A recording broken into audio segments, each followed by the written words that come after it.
ジャック・オー・ランタン。アイルランド古代ケルトの民話にこんな話がある。男はケチでずる賢くスティンジー・ジャックと呼ばれていた。ケルトの大晦日にあたる10月31日、ジャックは金もないのに酒場で飲んだくれ、当然のことながら酒代を払えずにいた。悪びれもせず飲み続けるジャックが酒屋の主人と言い争いになると、不気味な男が近づいてジャックの耳元でささやいた。やあジャック、俺に魂をよこせば酒代を肩代わりしてやってもいい。どうだ。男は悪魔だった。ジャックは一瞬考えたが、ああ、頼むよ、と答えた。ジャックは人生最後の酒と引き換えに魂を売ったのだ。魂の取引が成立した悪魔はにやりと笑い、6ペンスコインに姿を変えるとジャックの手元に転がった。とおもむろにジャックはポケットに手を突っ込み、十字架を取り出すとコインを押さえつけた。ジャックは薄ら笑いを浮かべ、コインに向かっていった。酒代は肩代わりしてもらう。魂もくれてやる。ただし、10年後だ。わかったか。十字架で押さえつけられた悪魔は無力だった。わかった。10年後だな。10年後。わかったからその十字架をどけてくれ。ジャックが十字架をゆっくりコインから離すと、悪魔は慌てて元の姿に戻り、逃げるように店の出口へ向かった。そして一度振り返ると、ジャック、10年後、約束を忘れるなよ。と言うと、通りの向こうに姿を消した。ジャックはそれからも毎日飲んだくれ、人を騙し、悪行の限りを尽くした。そしてあっという間に年月は過ぎ、10年後の10月31日、ジャックはふらふらと田舎道を歩いていた。すると木陰からゆらりと悪魔が顔を出した。元気そうだな、ジャック。約束を覚えているか。今日がその日だ。魂はいただくぞ。ジャックは答えた。ああ、もう10年経ったのか。早いな。でも約束の時まではもう少し時間がある。最後の晩餐にリンゴが食いたい。その木のリンゴを取ってくれないか。確かにあの約束の時までには少し時間があった。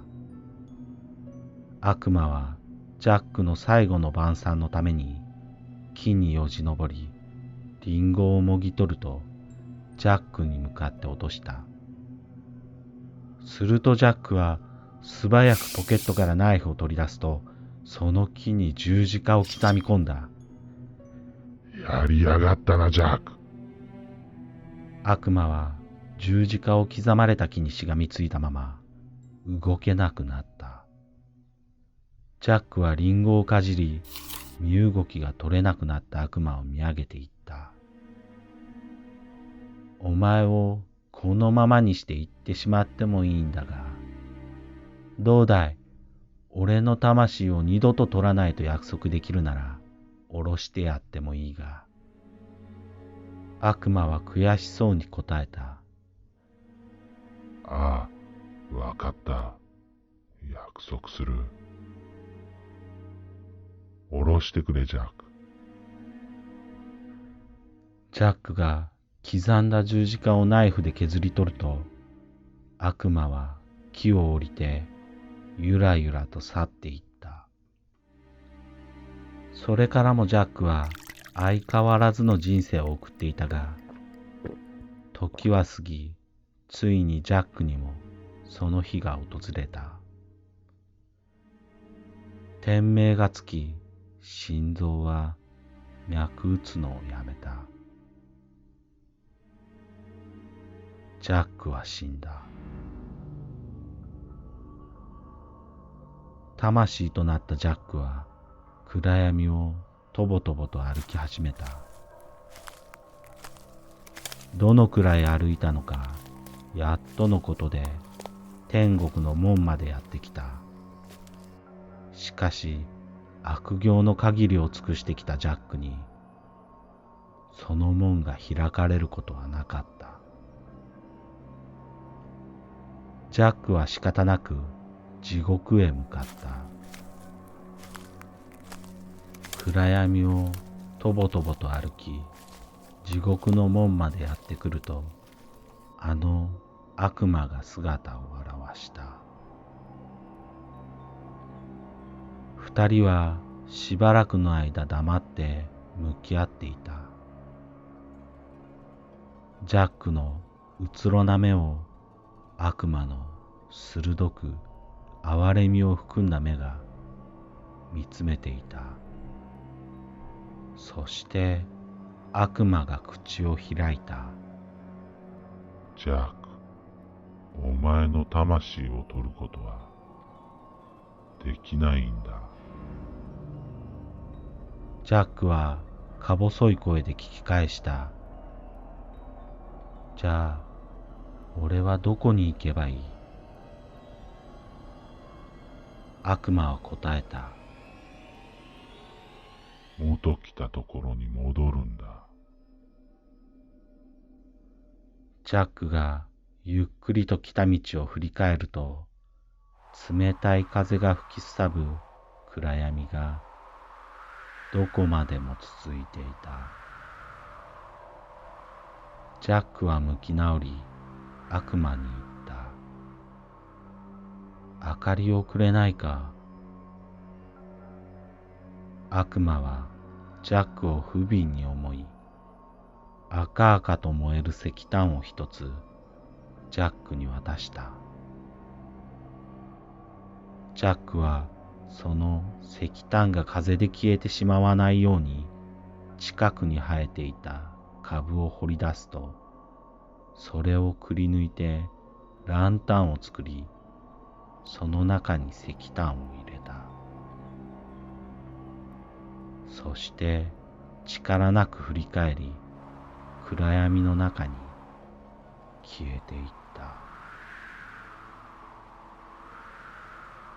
天国にも地獄にも行けなかったジャックは、今も暗闇の中を永遠にさまよい続けている。古代ケルトの大晦日、ハロウィンでは、秋の収穫を祝うとともに先祖の霊が戻ってくる。それと同時に魔女や悪魔も現れるために魔除けの面をつけ、焚き火を焚き、自分の実や作物を守っていた。そしてこの恐ろしい姿の株をくり抜いたランタンも魔除けとして使われるようになった。時は流れ、宗教が変わり、アイルランドからアメリカに渡った移民たちもこの祭りを忘れなかった。アメリカで一般的ではなかった株からかぼちゃに姿を変えたこのジャック・オー・ランタンは、海を渡った小さな島国でも、時を超え宗教を超えさまよい続けている。